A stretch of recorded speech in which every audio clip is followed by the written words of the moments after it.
Hai teman-teman, jumpa lagi kita di Legislatalk, suatu perbincangan mengenai isu-isu perundang-undangan terkini. Hadir bersama kita kali ini adalah Dr. Rozi Beni, SSTP MHMSI, Kasubdit Wilayah 2 Direktorat Fasilitasi Kelembagaan dan Kepegawaian Perangkat Daerah Ditjen Otonomi Daerah Kemendagri. Beliau juga pengelola Klepek-Klepek Otda. Penasaran nggak sih teman-teman sama Klepek-Klepek Otda? Kalau sekarang ternyata kementerian-kementerian termasuk Kementerian Dalam Negeri makin tambah keren, kekinian. Punya juga yang namanya podcast ya? Podcast. Judulnya keren lagi, Klepek-Klepek Otda. Nah, kali ini Legislatalk kerjasamanya ceritanya collab nih ya. Collab dengan Klepek-Klepek Otda. Nah, kita sekarang ngobrol langsung nih Mas Rozi. Iya. Kalau tadi saya memperkenalkan Mas Rozi sebagai Kasubdit Wilayah 2 Direktorat Fasilitasi Kelembagaan dan Kepegawaian Perangkat Daerah gitu ya. Teman-teman juga pengen tahu sih. Kan saya melihat namanya panjang nih. Habis namanya panjang, kita juga pengen diceritain kira-kira apa sih urusan yang dijadikan tanggung jawab di tugasnya Mas Rozi untuk bagian ini. Ya, baik, makasih Kak Fit atas kolaborasinya. Memang kita di Oda Kemendagri khususnya juga sangat responsif dan adaptif terhadap perkembangan kekinian, termasuk berkolaborasi kita pada saat ini kali ini gitu ya. Direktorat Fasilitasi Daerah dan Fasilitasi Kelembagaan dan Kepegawaian Perangkat Daerah itu merupakan salah satu dari 5 direktorat yang ada di Ditjen Otonomi Daerah. Ditjen Otonomi Daerah itu dia melakukan pembinaan terhadap penyelenggaraan pemerintahan daerah. Nah, penyelenggaraan pemerintahan daerah itu komponen-komponennya kan kalau dalam teori dan beberapa regulasi itu kan ada 7 ya. Nah, di antara 7 itu antara lain ada isinya itu kelembagaan perangkat daerah dan kepegawaian perangkat daerah. Dari 2 komponen penyelenggara pemerintahan daerah itu ada di direktorat kita. Itu jadi di mana legalitasnya awalnya itu dari Undang-Undang Pemda. Undang-Undang Pemda itu mengatur bahwa pembinaan penyelenggaraan pemerintahan daerah secara umum itu kan dan nasional dilakukan oleh Menteri Dalam Negeri. Apa sih yang dibina? Yang dibina tadi ada urusan di antaranya ada kelembagaan perangkat daerah dan kepegawaian perangkat daerah di unsur lain. Gitu, termasuk nanti apa yang dimana ya regulasinya, implementasi pelaksanaannya dan lain-lain. Jadi regulasinya, kemudian implementasinya gitu ya. Jadi terkait dengan topik kelembagaan perangkat daerah dan kepegawaian perangkat daerah. Gitu. Jadi kita bakal seru-serunya ngobrolinnya soal regulasinya gitu ya. Oke.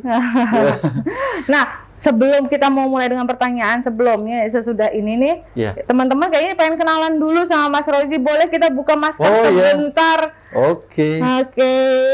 Hai, ini Bapak Rozi Beni. Kalau saya manggilnya biasanya Mas Rozi. Kita pakai lagi ya. Ya, nah kalau tadi kita bahas tentang regulasi gitu ya, pasti juga kan kena imbas dengan ini nih yang lagi heboh sekarang, yang efeknya kalau Undang-Undang Cipta Kerja kemarin di pembentukan awalnya sudah cukup ramai gitu kan terus sekarang udah jadi nih, kalau udah jadi kan udah jadi hukum positif dong, dan tentunya kita mesti tetap merujuk sebagai pedoman. Nah kemudian begitu peraturan pelaksananya juga dibentuk kan sekarang kita balik lagi ke pasal 176 nih. Pasal 176 kan termasuk adalah pasal yang berisi mengenai perubahan Undang-Undang 23 2014 ya tentang pemerintahan daerah yang tentunya memang jadi salah satu pedoman yang diacu lah ya ketika teman-teman di Kementerian Dalam Negeri melaksanakan tugasnya. Itu ada efeknya nggak sih sama adanya beberapa perubahan di Undang-Undang Cipta Kerja atau biasa-biasa aja sih kayak gitu? Pertama, saya ingin respon mengkaitkan dengan tusi di Direktorat Kelembagaan dan Perangkat Daerah ya Kak Fit ya, bahwa perangkat daerah itu apa sih? Perangkat daerah ini kaitan dengan ini nih, perubahan di Cipta Kerja. Perangkat daerah itu kita bicara formil agak eksplisit pasal-pasal dulu ya. Perangkat daerah itu dibentuk untuk membantu kepala daerah dan DPRD dalam menyelenggarakan urusan pemerintahan nih. Oh, oke. Nah, urusan pemerintahan ini kan yang dimention di Undang-Undang Cipta Kerja. Jadi, kalau ditanya ada nggak sih korelasinya, signifikansinya, relevansinya dengan tugas-tugas di Direktorat Kelembagaan Keuangan? Sangat. Karena para perangkat daerah itu dia menjalankan setiap urusan. Oh, iya. Semua urusan yang sudah diatur dalam Undang-Undang Pemda. Nah, secara eksplisit dia menyatakan, menegaskan bahwa penyelenggara pemerintahan daerah itu kan subjek hukum khususnya kan ada dua ya. Ada kepala daerah, ada DPRD. Kan nggak mungkin dong kepala daerah dan DPRD menjalankan, melayani masyarakatnya secara langsung. Maka oleh undang-undang dibantulah dia. Kan kalau dalam konstitusi, norma perundang-undangan lebih tinggi kan diatur penyelenggara pemerintahan daerah kan ada DPRD sama kepala daerah. DPRD kepala daerah nggak mungkin dia kerja sendirian. Makanya dia dibantu dengan yang namanya perangkat daerah, Kak Fit. Oh iya. Perangkat daerah itu struktur kelembagaannya. Lalu siapa orang-orang yang melaksanakannya? Ya kepegawaiannya, si pejabat-pejabatnya. Nah, jadi secara tidak langsung eksekutor lapangan penyelenggara urusan-urusan itu yang membantu kewenangan kepala daerah dan DPRD, ya perangkat daerah beserta pegawainya. Ya, nah rupa-rupanya dalam perkembangannya tentu ya perubahan itu kan sesuatu yang lazim saja ya. Kalau saya berguru sama beliau juga, suhunya saya murid beliau nih. Kalau kita berbicara tentang perkembangan perundang-undangan kan pasti setiap produk hukum yang dihasilkan itu ada politik hukum yang melatar belakanginya. Nah, kita tentu kami di Kemdagri sebagai birokrat pelaksana tentu harus mampu menerjemahkan, menyesuaikan setiap perkembangan, apalagi itu sudah menjadi sebuah putusan antara pembentuk undang-undang ya kita melaksanakan. Tetapi apa yang signifikansinya? Yang saat ini juga yang yang sedang kita godok adalah penyesuaian terhadap Cipta Kerja itu antara lain percepatan layanan perizinan misalnya. Saat ini Kemdagri merespon dari PP-nya itu menerbitkan adanya regulasi tentang perangkat daerah yang membidangi PTSP, pelayanan terpadu satu pintu. Itu baru ya? Itu sekarang sedang digodok. Oh, digodok. Nah, nanti yang menjalankan siapa, Kak Fit? Yang menjalankan perangkat daerah yang membidangi PTSP. Itu antara lain signifikansi perubahan dengan PTSP. Yang harus disesuaikan. Yang harus disesuaikan tindak lanjut dari 176 dan kawan-kawan gitu ya. Lalu yang berikutnya ada pesan di situ, saya kira norma pengaturan yang wajar saja. Misalnya 176 angka 9 mengatakan bahwa pembagian urusan pemerintahan baik di dalam batang tubuh pasal 11, 12, Undang-Undang 23, 2014 beserta lampirannya, kan itu dulu antar susunan pemerintahan punya urusan-urusan pemerintahan. Itu pelaksanaannya harus dimaknai dengan atau disesuaikan dengan perkembangan pengaturan yang dituangkan dalam Undang-Undang Cipta Kerja. Ya sudah, kita tinggal menyesuaikan itu saja. Kan sudah menjadi hukum positif. Kita harus laksanakan, kira-kira itu ya. Beberapa misalnya yang sebelumnya itu menjadi susunan pemerintahannya menjadi urusan kewenangan daerah, ditarik oleh kementerian atau pemerintah, ya kita menyesuaikan regulasi itu. Jadi ya tentu kami di Kemdagri, khususnya di Dirjen Oda, ya siap menyesuaikan itu. Toh dia sudah menjadi hukum positif. Sepanjang ya kita harus sangat meresapi, kira-kira gitu ya. Sangat meresapi Ius Constituendumnya kemarin mau ngapain sih untuk Cipta Kerja? Maksud pembentukan Cipta Kerja kemarin kan kita supaya percepatan perizinan, membuka ruang investasi dan lain-lain. Dan itu sangat selaras dengan tujuan-tujuan yang diemban pada kita baik selaku pegawai aparatur sipil negara maupun sebagai pemangku kepentingan di Kementerian Negeri. Undang-Undang ASN juga bilang, Kak Fit, salah satu tusi di antara 3 tusi aparatur sipil negara, termasuk di lingkungan Kemdagri, itu adalah pelaksana kebijakan pemerintahan. Pelaksana kebijakan publik. Pelaksanaan isi kebijakannya apa? Yang itu yang ditulis di undang-undang, baik di Undang-Undang Pemda maupun di Undang Cipta Kerja. Jadi saya kira dalam perspektif itu ya kita harus tidak ada persoalan ini. Kita siap menyesuaikan dan melaksanakannya. Cuma nantinya gitu. Ya mau kerja keras baru lah ya, karena ada perubahan. Iya, ada gitu penyesuaian. Yang saat ini sebelumnya mungkin misalnya dari aspek urusan-urusan perizinannya mungkin dinilai terlalu panjang rantainya, diambil untuk perizinan. Nah, itu yang tindak lanjut teknisnya sekarang sedang ditata dalam Permendagri mengenai PTSP tadi. Oh gitu ya, Permendagri itu ya, jadi sebagai salah satu tindak lanjut gitu antara ya. Lain. Karena itu memang saya pinjam istilahnya guru saya nih, adresat yang diperintahkan untuk menindaklanjuti regulasi saya itu adalah Menteri Dalam Negeri. Menteri Dalam Negeri sebagai pembina urusan perangkat daerahnya. Oke. Karena kesannya apa hubungannya ya pergeseran urusan kok lari-lari ke perangkat daerah sama kepegawaian? Ya karena yang mengeksekusinya nanti perangkat daerah sama kepegawaian. Yang harus ngejalanin gitu ya. Makanya tata urusan uraian tugasnya itu yang dirapihkan sesuai dengan mekanisme yang dikehendaki di dalam Undang-Undang Cipta Kerja. Oke. Apalagi kalau misalnya teman-teman daerah juga mau memaknai kebijakan pusat, juga teman-teman di Kementerian Dalam Negeri kan yang posisinya juga sebagai pembina kebijakan yang di pusatnya seperti apa, memberikan arahan gitu ya. Jadi kalau ada perubahan di pusat juga kan sebenarnya ada fungsi di situ juga. Iya, bahkan gini Kak Fit, sebenarnya dalam fungsi pembinaan dan pengawasan itu kan ada beberapa substansi ruang lingkup yang menjadi ranah pembinaan oleh Kementerian Dalam Negeri khususnya. Kan si pembina pemerintah itu ada dua. Satu secara teknis nanti oleh kementerian terkait, misalnya urusan kesehatan nih, nanti oleh Menteri Kesehatan. Tetapi secara umum itu oleh Kementerian Dalam Negeri, koordinator pembinaan umumnya. Nah itu ada apa saja ruang lingkup yang dibinanya? Tadi yang kami sampaikan ada kelembagaannya, ada pegawainya, ada legislatifnya, DPRD-nya. Ada kepala daerahnya, makanya kalau ada masalah kepala daerah, kita yang memfasilitasi penyelesaian pembinaannya.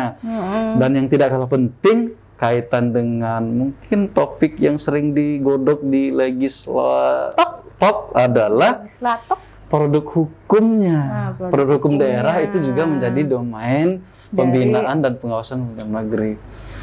Tapi jangan salah, Kak Fit, kita mengedepankannya pembinaannya loh, bukan pengawasan represif. Harus pembinaan. Kayaknya kalau pemerintah pusat mau ikut-ikutan kesannya represif, padahal maksudnya pembinaan, memfasilitasi bagaimana sih dia melahirkan kebijakan daerah pasca misalnya penyesuaian dengan 176 Undang-Undang Cipta Kerja dan lain-lain.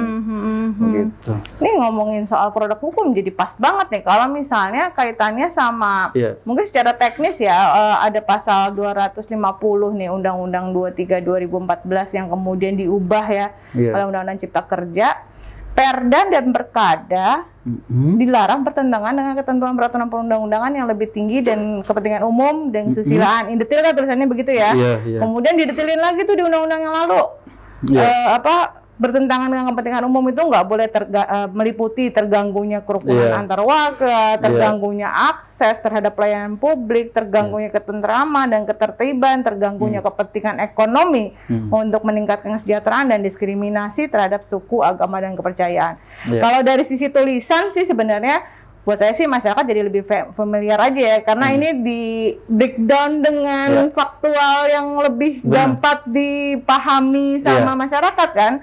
Tapi kemudian di Undang-Undang Cipta Kerja diubah tuh kalimatnya. Ya, kalimatnya dilarang bertentangan, perda dan perkada dilarang bertentangan dengan kepentingan peraturan perundang-undangan yang lebih tinggi, azas-azas pembentukan perundang-undangan yang baik, azas materi muatan peraturan perundang-undangan dan putusan pengadilan. Ini sih jadi normatif legalitas sekali gitu ya. Kalau menurut pandangannya Mas Rozi dan kemudian prakteknya yang diketahui yang ditemukan gitu ya, kira-kira ada signifikan nggak sih setelah ada perubahan normatif gitu kan, yang tadinya lebih detail, alasan sosiologis, kemudian sekarang jadi alasan normatif legalitas lah. Ini kalau nggak salah di Undang-Undang 12 juga kalimatnya emang normatifnya gini ya.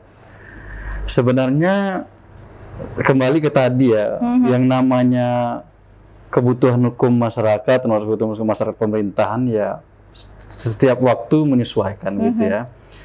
Kalau terkait dengan beberapa substansi itu kan yang diatur sebelumnya kan sejenis kriteria kali ya, Oh, iya, bahwa iya. yang dilarang itu adalah penentangan mengganggu ketentraman. Itu kan bahasa-bahasa faktual banget gitu ya. Faktual ya. Nah, kalau memang digeser padanya sebenarnya tidak ada persoalan secara konseptual ya. Secara konseptual tidak ada persoalan, tapi secara mungkin easy listening di publik memang lebih enak mendengar Namun dulu. yang melanggar peraturan trip. Jadi jelas dia ketika ada perda itu yang mengganggu kepentingan kelompok-kelompok saudara-saudara kita yang mohon maaf misalnya minoritas dan lain itu kan jelas gitu ya kita itu. Tetapi kalau kita belajar di dalam hukum perundang-undangan, apa yang dituangkan dalam Undang-Undang Cipta Kerja sekarang itu sebenarnya dia lebih pagarnya sih lebih umum. Apa yang diatur teknis di landar peraturan trip dan lain itu kan sebenarnya sudah dapat diakomodir, misalnya dilarang bertentangan perundangan lebih tinggi. Iya sih.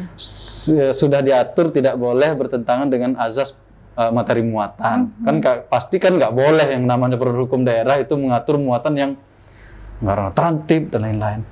Sebenarnya tidak ada persoalan, hanya tadi yang namanya pemaknaan publik tentu akan berbeda-beda. Tapi secara regulasi pelaksanaan tindak lanjut tidak ada masalah di situ. Toh kita justru, seingat saya ya, justru Kemendagri itu yang jauh lebih proaktif duluan ketika merespon adanya putusan MK. Nah, ya itu. Putusan MK kan udah mendilet kewenangan itu. Dengan beragam perdebatan kita tentu tidak masuk ranah perdebatan bahwa itu kan bagian executive review atau yang legislative review atau judicial review. Tetapi yang kita lihat kan hukum positif saat ini mengatur bahwa baik dalam putusan MK maupun dalam Undang-Undang Cipta Kerja mengatur bahwa pemerintah dalam hal ini Mendagri maupun gubernur sebagai wakil pemerintah itu tidak memiliki kewenangan lagi dalam hal membatalkan perda karena itu mengembalikan kepada khitohnya kewenangan hakim ya di pasal 24C ya konstitusi. Sebenarnya kita ya memahami itu ya sudah. Kalau memang kita tidak punya kewenangan, maka tantangan terbesar kita pasca putusan MK termasuk mungkin yang diatur dalam Undang-Undang Cipta Kerja ini adalah bagaimana mengguidance teman-teman mitra kita dengan daerah itu agar melahirkan produk-produk hukum daerah yang selaras dengan perundang-undangan lebih tinggi, kemudian tidak bertentangan dengan azas materi muatan, azas pembentukan undangan yang baik, dan lain-lain. Nah, itu tantangan terbesarnya digeser kalau sebelumnya itu pemerintah punya kewenangan pos barangkali ya, pos legislation-nya ketika sudah dibentuk, pemerintah punya nih kewenangan membatalkan. Nah, kalau sekarang kita geser ke preventifnya. Gitu. Dengan misalnya menghadirkan ya harus ada kalau muatan-muatan tertentu seperti perencanaan pembangunan daerah, aspek-aspek keuangan daerah, itu harus melalui mekanisme evaluasi. Tapi evaluasi itu evaluasi dalam rangka rancangan ya. Evaluasi ketika pre gitu ya. Ya pre, karena kalau dalam teori post legislation teori itu kan juga dia ada evaluasi itu undang-undang ini enggak di pra. Itu ada muatan-muatan tertentu yang harus melalui evaluasi. Dan itu wajib ditindaklanjuti. Ini jadi terkait ya. Jadi dari penjelasan kita ngobrol soal putusan MK yang akhirnya 2 kali kemudian mencabut kewenangan dari Mendagri dan gubernur gitu. Kemudian di Undang-Undang Cipta Kerja itu ada pasal baru gitu ya, yang kalimatnya agar tidak bertentangan dengan ketentuan peraturan perundang-undangan yang lebih tinggi, azas pembentukan perundang-undangan tadi kayak Mas Rozi juga sebutkan, baik azas materi muatan dan putusan pengadilan, maka penyusunan perda dan perkada berkoordinasi dengan kementerian yang membidangi urusan pemerintahan dalam negeri dan melibatkan ahli atau instansi vertikal di daerah yang menyelenggarakan urusan pemerintah di bidang pembentukan perundang-undangan. Ini mungkin maksudnya ya, karena memang sudah memberikan kepatuhan terhadap putusan MK bahwa kewenangan itu sudah dicabut. Jadi pasal ini pembinaannya adalah yang digantikan atau menggantikan pengaturan tersebut. Pandangannya Mas Fauzi? Satu kalimat terhadap kondisi itu adalah praktis meets yuridis. Maksud saya itu hal itu sudah dipraktikkan sebelum terbitnya pengaturan yang ada dinormalkan di dalam Undang-Undang Cipta Kerja. Ya. Artinya memang apakah sebelum ada putusan MK tidak ada peran-peran pembinaan? Ada. Tetapi biasanya kan masih ada 1-2 yang lolos nih. Atau mungkin dalam perkembangan sesuatu tertentu tidak sesuai lagi. Dulu memang ada kewenangan pembatalan, sekarang enggak. Nah, dengan di-cutnya kewenangan untuk melakukan pembatalan, maka kita perkuat dari aspek preventif tadi. Bagaimana cara preventif? Isi dari pembinaan itulah yang dinormalkan di dalam Cipta Kerja. Isi pembinaannya kan tadi dia bicara agar dikoordinasikan. Itu kan isi pembinaan dia.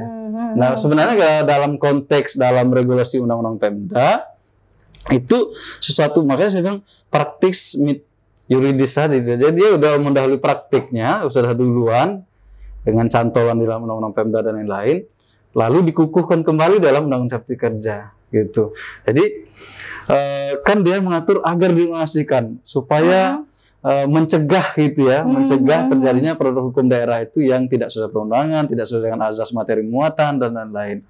Maka isinya itu perlu ada pelibatan koordinasi dengan Kementerian Negeri antara lain. Gitu Kak. Kalau Jadi cerita koordinasinya gimana ya Mas Rozi ya? nah, Pengen tahu tuh kita gimana. sebenarnya tadi pasca putusan MK itu kita sudah merespon dengan melahirkan Permendagri 120 tahun 2018. Oh, 2018 ini ya. asik nih buat. Jadi putusan buat pengadilannya 2015, 2017, 2018 udah ada kita putusannya. terbitkan tindak lanjut itu. Artinya kalau kita membaca norma yang ada dalam Undang-Undang Cipta Kerja, ya pengukuhan kembali saja terhadap apa yang telah ditindaklanjuti di Permendagri atas putusan MK plus Ucap Cipta Kerja. Justru kita ya memang begitulah adanya yang Jadi bukan merubah malah ya, Undang-Undang Cipta Kerja malah mengukuhkan sebenarnya yang apa yang sudah ada. dipraktikkan. Karena kan dia pasca putusan MK kan kita masih ada kan dari ilmunya Kak Fit itu kan salah satu ciri dari regeling itu kan dia berlakunya sepanjang belum dicabut. Walaupun kan sudah ada putusan MK. Kadang-kadang ada juga putusan MK itu harus dimaknai, tapi kan si penjalan kewenangannya kan belum merubah regulasinya. Jadi kita jadi kita respon cepat. Kita sesuaikan waktu itu Permendagri 120/2018 tentang pembentukan produk hukum daerah. 120 tahun 2018. Yang terbitnya itu akhir Desember 2018. Tapi pengundangan itu sudah menyentuh ke awal Januari 2019 tuh. Boleh kan ada cerita proses. isinya apa sih? Isinya tentu yang utama adalah mendilit kewenangan pembatalan. Kan kalau dalam regulasi teknisnya mekanisme pembatalan itu kan sudah diatur sedemikian rupa awalnya. Itu mekanisme sebelumnya ada di Permen juga kali ya? Permendagri nomor 80 tahun 2015. Itu terus jadi Permen 2015 ini mencabut kewenangan-kewenangan yang pernah diberikan kewenangan pembatalan Perda yang diatur dalam Permendagri 80 2015 karena sudah ada putusan MK. Jadi kalau nunggu perubahan undang-undang Pemdanya kan bakal lama ya pasal-pasalnya. Tapi kita langsung menyesuaikan di Permendagrinya. Jadi dengan kesadaran sendiri bahwa putusan MK sudah tidak memberikan kewenangan, ya sudah kita cabut kewenangan kita sendiri gitu ya. Jadi lebih pada kepatuhan gitu ya. Putusan MK itu kan adresatnya kan orga omnes ya, mengatur semua pihak, termasuk siapapun. Ya Kemendagri karena dia terlibat melakukan pembinaan produk hukumnya, ya tentu kita cepat merespon itu dan menyesuaikan. Kan banyak tuh pasal-pasal tentang pembatalan, mekanismenya seperti apa. Nah itu substansi utamanya pasti menyesuaikan lahirnya dua putusan MK itu. Nah, akhirnya kewenangan-kewenangan dan proses-proses mekanisme siapa yang terlibat dalam pembatalan itu kita cabut, kita hapus, lalu diisi. Nah ini persis berbalas pantun nih di pasal yang di Undang-Undang Cipta Kerja. Bagus dong ya, jadi nggak disharmoni gitu, malah jadi harmoni gitu ya. Kan Kak Fit yang ngajarin sekarang. Luar biasa nih. Jadi kita hapus pembatalan itu dan kita perkuat, kita isilah dengan yang balasan pantun di Cipta Kerja ini dengan mekanisme penguatan pre-nya tadi. koordinasinya. Jadi misalnya kita tambah perkuat mekanisme dia harus melakukan konsultasi yang dibuktikan dengan konsultasi tertulis. Oh, ada itu. Iya, jadi jangan oh ya kamu udah konsultasi. Itu konsultasi kemana aja yang harus tertulis itu? Kalau kabupaten kota itu kepada gubernur sebagai wakil pemerintah, bukan gubernur sebagai kepala daerah. Iya, sebagai wakil pemerintah. Iya. Kalau misalnya dipandang belum tuntas dan masih perlu melibatkan pemerintah, itu bisa ke Menteri Dalam Negeri. Kalau Menteri Dalam Negeri itu khusus untuk produk hukum yang ada di level provinsi. Tapi boleh nggak kabupaten kota berkonsultasi, asistensi dan lain-lain? Pembinaan boleh ke pemerintah pusat. Maka di 1/20/18 Mendagri itu tuh kita sudah mengatur Kak Fit supaya gini, ada kalanya kan berbeda pandangan nih materi muatan yang diatur oleh yang digodok oleh di level kabupaten kota dengan si pembina gubernur sebagai pusat, biasanya dari teman-teman biro hukumnya. Berbeda pandangan, nggak ketemu, biasanya yuk kita lompat cari fatwa ke Kemendagri nih. Iya. Kan kita nggak mau dong terjadi disharmoni, baik disharmoni subjek hukum person pembentuk maupun materi muatan nih. Nah yang kita hindari, kita jaga kan supaya tetap rukun nih dalam penyusunan produk hukum daerah kota. Nah kita mengatur di 1/20/18 Kemendagri itu, kalau teman-teman kabupaten kota mau berkonsul ke kita, boleh. Tapi wajib diajak dari perwakilan provinsi supaya tidak ada dusta di antara kita. Sebagai bagian dari pemerintah provinsi yang konsultasi. Kan biasanya kan yang sudah melakukan pembinaan awal itu kan di provinsi nih. Nanti kalau provinsinya nggak diajak, tiba-tiba di internal mungkin di level provinsi beda pandangan, kita nanti diadu peta konflik. Gitu loh. Jadi kita rukunkan. Jadi mekanisme udah ada tuh ya di situ. Diatur dalam situ. Termasuk hal-hal itu tadi sebenarnya menjawab jawaban mendahului dari apa yang disyaratkan oleh Cipta Kerja tadi, bahwa dia kan harus mencegah terjadinya lahirnya produk hukum yang bertentangan. Jadi lebih preventifnya dulu yang ditekanin gitu. Iya, preventif pembinaan. Kan kita pasca putusan MK kan tidak punya lagi kewenangan untuk melakukan pembatalan. Maka kita ada tahapannya.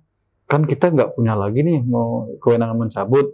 Maka kita ada namanya tahapan klarifikasi perda namanya, yang kita tambahkan untuk dalam rangka tadi yang pesan dari Undang-Undang Cipta Kerja, mencegah lahirnya produk hukum yang bertentangan lebih tinggi, bertentangan dengan azas materi muatan dan lain-lain.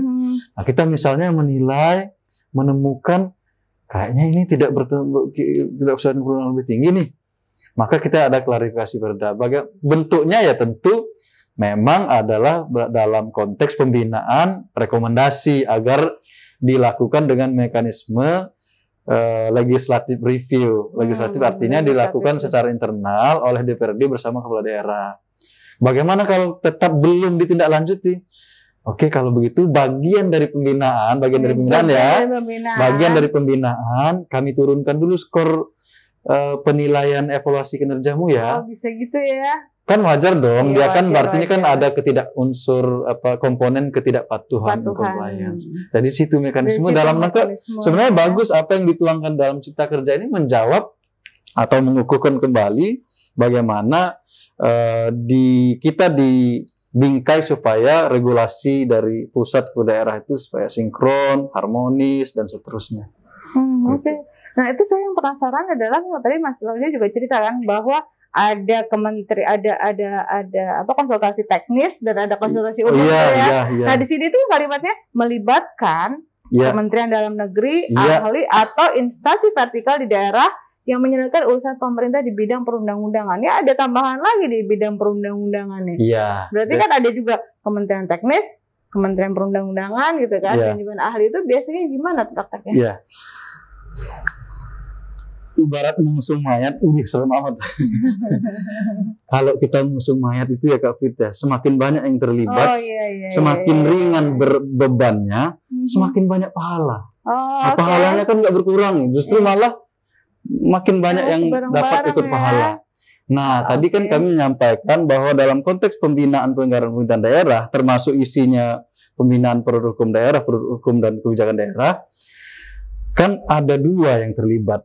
Satu Menteri Dalam Negeri sebagai pembina umum, yang kedua Kementerian yang terkait dengan teknis. Kalau dalam konteks produk hukum itu ya antara lain tadi disebutkan yang membidangi perundang-undangan, misalnya instansi vertikal undang-undangan yang ada di teman-teman di Kumham gitu ya, teman-teman. Jadi ya saya kira dari kalau kita belajar di kampus teori-teori tentang kolaboratif government ya seperti itulah ya. Jadi nggak perlu kita saling berduel, tapi harus berduet seperti ini. Gitu ya, gitu Ngapain ya. sih? Kadang-kadang ada perspektif, ini enggak juga. Iya, karena satu peraturan perundang-undangan yang harmonis pasti dibentuk juga oleh oleh para pihak. tim yang harmonis gitu ya. Iya, bahkan di dalam undang-undang Pemda itu juga menurut saya sih sangat responsif loh. Mungkin nanti teman-teman di bincang legislator ini menggali lagi kaitan bagaimana upaya pembentuk undang-undang untuk mengharmonisasi konteks program daerah dengan kehadiran bab khusus tentang partisipasi masyarakat loh. Kalau saya melihat itu korelasinya sangat kuat di situ. Saking maunya kita memenuhi, kalau dalam teori kita kan right to be heard ya, hak untuk didengarkan, right to be considered, hak untuk dipertimbangkan. Bab tersendiri loh di bab Undang-Undang Pemda itu tentang partisipasi masyarakat. Isi partisipasi masyarakat itu apa? Satu, dalam rangka perumusan kebijakan daerah, pelaksanaan sampai dengan evaluasi, monitoring evaluasinya. Kebijakan itu apa isinya? Ya produk hukum daerah. Semua kebijakan-kebijakan. Nah itu menurut saya para pihak masyarakat umum aja boleh kok berkontribusi dalam rangka menyusun regulasi daerah yang baik, yang benar, yang patuh. Ya, apalagi para pihak tertentu yang dia memang punya kompetensi dan kewenangan dalam melakukan kerja-kerja kebijakan daerah. Itu menarik. Partisipasi masyarakat itu jangan dilihat bahwa itu hanya semacam ngerepotin pembentukan seremonial. Perlu terlibat. Enggak, lihat isinya. Bahkan ada PP tersendiri kalau tidak salah itu PP 45 2017 khusus tentang mengatur partisipasi masyarakat. Masyarakatnya siapa? Baik yang personalik persoalan maupun badan hukum person ya kalau karena kepala kita terbatas kan. Kadang-kadang yang punya kewenangan juga nggak bisa dapat gambaran terhadap praktek. Jadi kadang-kadang harus ngobrol sama masyarakat yang mau diadres, yang mau diatur gitu ya. Makanya begitu kita baca-baca literatur, ini nih maksudnya kaitan. Saya juga kita meresapi, kenapa sih kok punya bab tersendiri sih muatan tentang partisipasi masyarakat. Ternyata isinya tuh antara lain pelibatan dalam perumusan produk hukum daerah loh. Iya itu. Banget itu. Undang-undang 12 kan masih umum juga, masih spesifik lagi. Bisa di Undang-Undang Pemda dan diturunkan di PP tentang partisipasi masyarakat khusus tentang itu. Jangan-jangan ini kali ya yang termasuk dalam kalau kita baca literatur untuk memenuhi dua hak publik dalam penyusunan produk hukum itu. Right to be heard, hak untuk didengarkan masukannya, dan hak untuk dipertimbangkan. Jangan-jangan itu ya. Kalau dia nggak didengarkan, dia nggak mau patuh. Katanya ada juga kan yang ada teori seperti itu. Kalau dia tidak diajak, dia nggak patuh. Kalau kita baca datar tanpa meresapi realitas, seolah-olah apa sih partisipasi masyarakat? Ini nih dia ngejawab ini teori yang diajarkan Kak Fitri di kampus nih. Hak publik untuk didengarkan dan dipertimbangkan. Kalau ini menurut saya sih sudah sangat punya cantolan di dalam regulasi Undang-Undang Pemda sendiri. Gitu ya Mas ya. Terima kasih banyak loh, luar biasa. Jadi teman-teman tuh yang tidak berkecimpung di urusan pemerintahan daerah penasaran juga kan, gimana sih sekompleks apakah kalau bikin peraturan perundang-undangan nasional ada permasalahan lain gitu, ada permasalahan gitu kan. Tapi di tempat daerah juga sebenarnya punya keunikan-keunikan khusus yang tadi seperti yang Mas Rozi bahas di legislator. Ini nih. Gini ya, materi muatan perda ataupun produk hukum daerah lah ya kita sebut secara umum. Bayangin kalau satu kementerian dia membantu presiden melaksanakan urusan satu bidang tertentu aja. Kemenkes dia urusan Kementerian Kesehatan. Lingkungan hidup aja. Dia sektor itu aja yang dia orangnya lebih satu gitu ya. Tapi semua kebijakan pelaksanaan urusan ternyata down to earth-nya itu locus standing-nya itu ada di daerah. ada lingkungan hidup, ada ini, bayangin. Berarti kalau masing-masing kementerian di pusat kan satu urusan dia membentuk regulasi. Bayangin ketika dilaksanakan daerah, berarti daerah harus multi loh wawasan dia dalam merumus kesehatan, mesti mikirin pendidikan, mesti mikirin kesehatan ke keluarga, kesejahteraan keluarga gitu ya semuanya. Jadi sangat kompleks. Itulah semakin meneguhkan betapa pentingnya konsultasi lisan, tertulis, asistensi. Karena multi banget apa yang diatur sekurang-kurangnya ya. Dulu waktu kita diskusi di konferensi sana, saya sudah menulis itu di paper saya. Bayangin sekurang-kurangnya daerah harus mengatur regulasi teknisnya 32 urusan. 6 urusan wajib yang berkaitan dengan pelayanan dasar, 16 terkait urusan wajib non pelayanan dasar, kemudian 18 dan 6 urusan pilihan. Setiap aktivitas program kegiatan di daerah itu harus ada dasar hukum yang melandasinya. Di daerah apa ya? Produk hukum daerah, perda perkada. Bayangin mereka harus menindaklanjuti itu masing-masing urusan, masing-masing rujukan. Nah makanya kalau boleh nyebut nama nggak sih? Kalau guru kita Prof. Jimli nyebut, jangan-jangan dia bilang kurang lebih ya. Sebenarnya pola pengaturan omnibus itu sih sudah ada di Undang-Undang Pemda. Dia bilang gitu. Karena banyak dia mengatur semua urusan. Gitu ya. Dan kebetulan saya waktu itu tukang bawa draftnya untuk naikin paraf ke seluruh menteri-menteri. Itu semua Pak menteri-menteri kementerian itu terlibat dalam rangka merumuskan masing-masing urusannya. Semua urusan, sekurang-kurangnya 32 urusan plus urusan wajib itu diatur dalam satu undang-undang. Maka itulah yang menjadi milestone rujukan di dalam penyelenggaraan pemerintahan daerah. Makanya saya sependapat ketika beliau menulis, ini sebenarnya praktiknya, in praktis itu di dalam undang-undang itu jangan-jangan bisa kita sebut dengan pola omnibus nih. Sekarang aja kita baru mengenal dulu. Bayangin mengurus lingkungan hidup, pendidikan, ngatur kesehatan, ngatur pertanian, ngatur semua ada di dalam satu undang-undang Pemda. Gitu. Dan itu harus dijalankan tindak lanjutnya melalui regulasi produk hukum daerah. Jadi kalau tadi norma di Undang-Undang Cipta Kerja, pemerintah kan nggak punya kewenangan lagi mencabut nih. Maka supaya mencegah lahirnya produk hukum yang tadi dia harus mengatur multi muatan, maka dia harus didampingi ya, koordinasikan dengan Kemdagri, koordinasikan dengan instansi terkait yang bidang perundangan, libatkan para ahli KAFID dan lain-lain, akademisi dan lain. Wajar karena memang ya itu kebutuhan sesuatu yang sangat normal saja gitu. Ketika ditegaskan kembali dalam Undang-Undang Cipta Kerja. Wah, ternyata urusan pemerintahan daerah jadi banyak banget yang mesti diatur dan kebayang juga sih bagaimana caranya perda dan peraturan kepala daerah dibentuk. Dan lebih heboh lagi adalah gimana caranya Kementerian Dalam Negeri melakukan pembinaan supaya dia harmonis sesuai dengan tujuan negara ini atau menjaga bingkai kesatuan tentunya ya.